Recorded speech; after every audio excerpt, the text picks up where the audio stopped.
Hey everyone, I want to talk about something important today because it's time to get back to our roots around free expression on Facebook and Instagram. I started building social media to give people a voice. I gave a speech at Georgetown 5 years ago about the importance of protecting free expression, and I still believe this today. But a lot has happened over the last several years. There's been widespread debate about potential harms from online content. Governments and legacy media have pushed to censor more and more. A lot of this is clearly political, but there's also a lot of legitimately bad stuff out there. Drugs, terrorism, child exploitation. These are things that we take very seriously, and I want to make sure that we handle responsibly. So we built a lot of complex systems to moderate content. But the problem with complex systems is they make mistakes. Even if they accidentally censor just 1% of posts, that's millions of people. And we've reached a point where it's just too many mistakes and too much censorship. The recent elections also feel like a cultural tipping point towards once again prioritizing speech. So we're going to get back to our roots and focus on reducing mistakes, simplifying our policies, and restoring free expression on our platforms. More specifically, here's what we're going to do. First, we're going to get rid of fact checkers and replace them with community notes, similar to X, starting in the US. After Trump first got elected in 2016, the legacy media wrote nonstop about how misinformation was a threat to democracy. We tried in good faith to address those concerns without becoming the arbiters of truth. But the fact checkers have just been too politically biased and have destroyed more trust than they've created, especially in the US. So over the next couple of months, we're going to phase in a more comprehensive community notes system.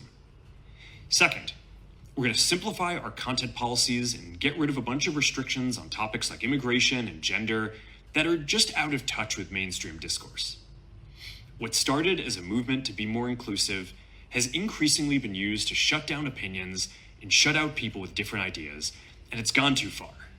So I want to make sure that people can share their beliefs and experiences on our platforms.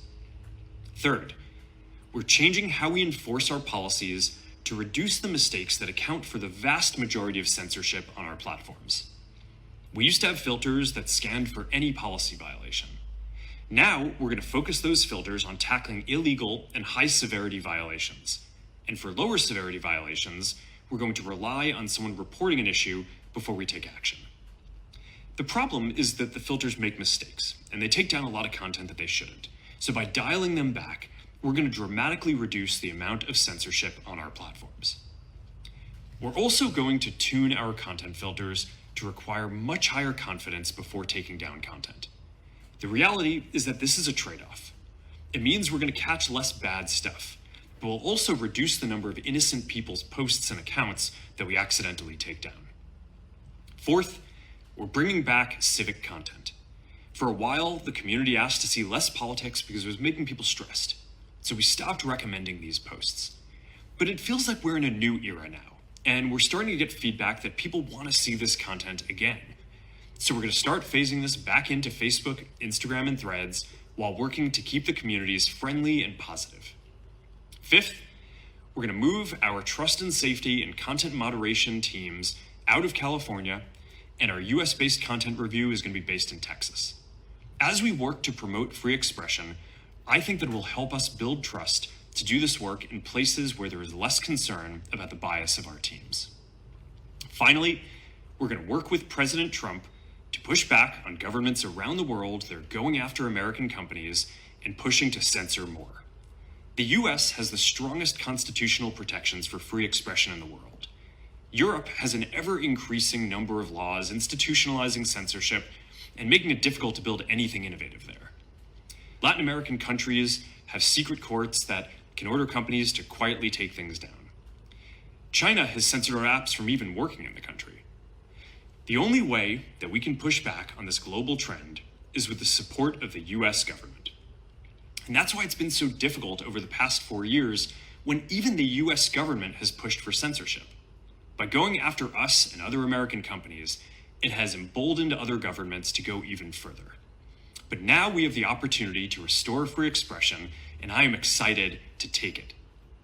It'll take time to get this right, and these are complex systems. They're never going to be perfect. There's also a lot of illegal stuff that we still need to work very hard to remove. But the bottom line is that after years of having our content moderation work focus primarily on removing content, it is time to focus on reducing mistakes, simplifying our systems, and getting back to our roots about giving people voice. I'm looking forward to this next chapter. Stay good out there, and more to come soon.